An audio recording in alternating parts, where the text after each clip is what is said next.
Hey, salut à tous les amis, c'est Ninkario.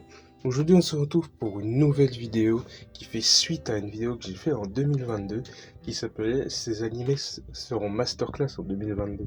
À l'époque j'avais dit que ces animés seraient masterclass en 2022, effectivement, ils l'ont été. Mais ce que j'attendais n'est pas vraiment sorti en 2022 et est plutôt sorti cette année, en 2023.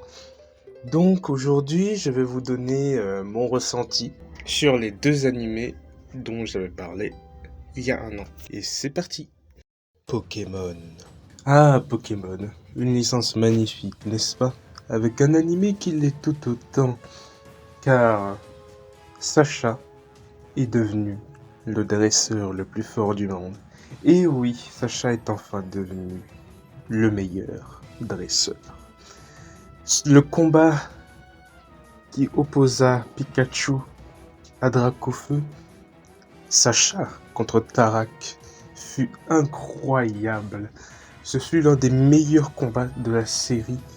Et franchement, c'est ce qu'on voulait en fait. Vraiment, c'est ce qu'on voulait. Après avoir battu Roy, Sacha monta en masterclass. Il devint l'un des 8 meilleurs dresseurs du monde, aux côtés de Tarak, Cynthia, Dianthea, Peter, Pierre Rochard, Alain et Iris. Ma plus grande surprise ici était quand même de voir Alain dans les meilleurs dresseurs du monde. Mais il s'est fait éliminer au premier tour par Tarak. Il a pas eu de chance. Enfin bref, revenons-en aux faits. Donc, le combat contre Sacha et Tarak a fait trembler Internet, littéralement.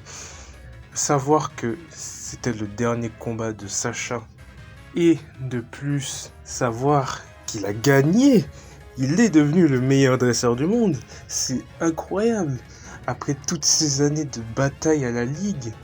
Enfin, c'est quand même quelque chose. Le combat a été très bien rythmé.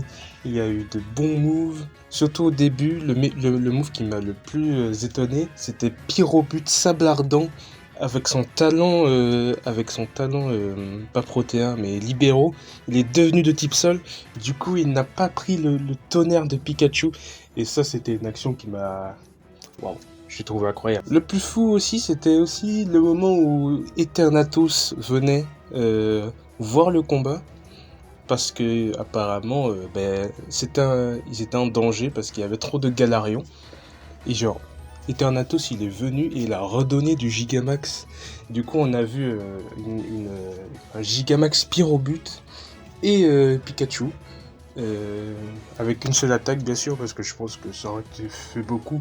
Surtout que je me demande comment Pikachu a fait pour tanker la Pyroballe G-Max. Donc voilà. Mais il lui restait quand même assez de force pour combattre Dracofeu. Enfin, à un moment Pikachu s'effondre. On pense que tout est perdu.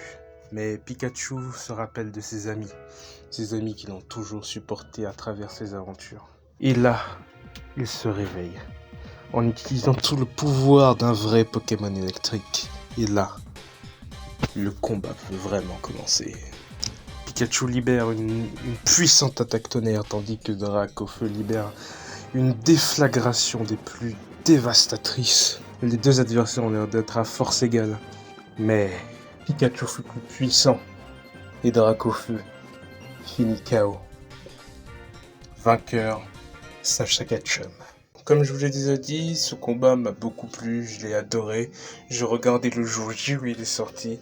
Franchement, ça m'a beaucoup fait plaisir. Mais au grand désarroi des fans, Sacha n'est plus le personnage principal.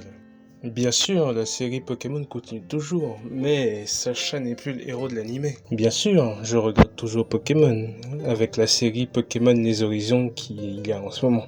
L'histoire a l'air assez prenante et a l'air de se rapprocher assez des DLC de Pokémon Écarlate et Violet qui sortiront en fin d'année. Pour l'instant, ça a l'air pas mal, à voir, mais c'est très prometteur. One Piece.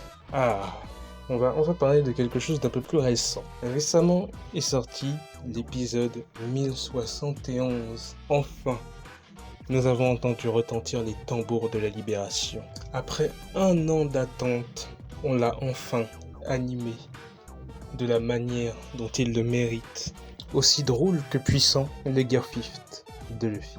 Le fruit du démon de Luffy n'est pas vraiment le fruit du Gum-Gum.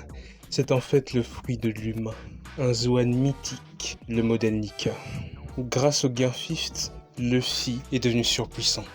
Sa seule limite, son imagination. Il utilise la Toon Force, l'un des pouvoirs les plus puissants existants dans le monde de l'animation. J'aimerais un petit peu parler de la polémique que le Gear 5 a fait. J'ai traîné un peu sur Twitter le même jour et j'ai remarqué qu'il y avait beaucoup de gens qui disaient que ça faisait un peu trop Tom et Jerry. Alors, je vais vous donner un petit peu mon avis parce que je ne suis pas tout à fait d'accord avec ce genre de personnes. Alors, les gens qui disent ça, c'est des gens qui n'ont pas du tout compris l'intérêt du Gear 5 et ce que Oda a voulu créer en créant le Gear 5 justement. Oda a fait exprès de créer une transformation qui n'est pas une transformation stylée ou badass comme, je sais pas, un Bankai ou un Naruto Baryon, non. Il a fait quelque chose de drôle, quelque chose qui va avec son imagination en fait. Tout simplement, Oda a retranscrit quelque chose qu'il voulait, quelque chose qui apporte de la joie. Et bien sûr, le Gear 5, c'est Joy Boy, c'est les tambours de la libération, c'est... Voilà, c'est... Franchement, les gens qui disent ça, ils n'ont pas du tout compris l'intérêt du Gear 5. Et ça, je trouve ça extrêmement dommage, car cette transformation est juste trop stylée, je trouve. Et ça m'attriste fortement de voir que des gens ne comprennent pas ce que Oda a voulu faire. Franchement, ça m'attriste beaucoup. À propos de l'animation du Gear 5, j'en ai vu encore des gens qui critiquaient l'animation, qui disaient que c'était moche. Mais je crois que j'ai pas vraiment des noms, mais je crois qu'il y a un Français déjà qui a travaillé sur le projet d'animation du Gear 5. Et j'ai pas du tout les noms là, peut-être je les mettrai en montage, mais voilà, genre l'animation était vraiment cool, hein, franchement, moi personnellement j'étais en euphorie pendant tout l'épisode, c'était incroyable. Non, c'était trop bien. Je ne surcode pas le Gear 5, je dis juste que cette transformation est beaucoup trop bien, et que même si c'est qu'une minorité de personnes, que ce soit des haters de One Piece ou des gens, des puristes de One Piece, et encore, je pense pas vraiment, d'avoir aussi mal accueilli cette transformation, alors qu'elle était autant attendue en plus. Hein, donc, c'est dommage d'avoir des mauvais retours sur ça, alors que ça n'a pas lieu d'être, quoi. C'est ce que je veux dire. Et bien voilà, je pense qu'on a tout dit. On a revu un petit peu ces animés, la fin de l'histoire de Sacha et la nouvelle transformation du Gear 5 de Luffy. Voilà, c'est ces animés masterclass que j'avais dit qu'ils seraient masterclass en 2022, mais ils le sont en 2023. Donc voilà. Ben, je pense qu'on a tout dit et puis voilà. J'espère que vous aurez aimé cette suite de la vidéo que j'ai fait du coup en 2022. N'hésitez pas à liker, à vous abonner, à partager cette vidéo aussi à tous vos amis. Et en attendant une prochaine vidéo, je l'espère, assez rapidement, c'était Linkario Héros des Pokémon pour vous servir. Bye bye.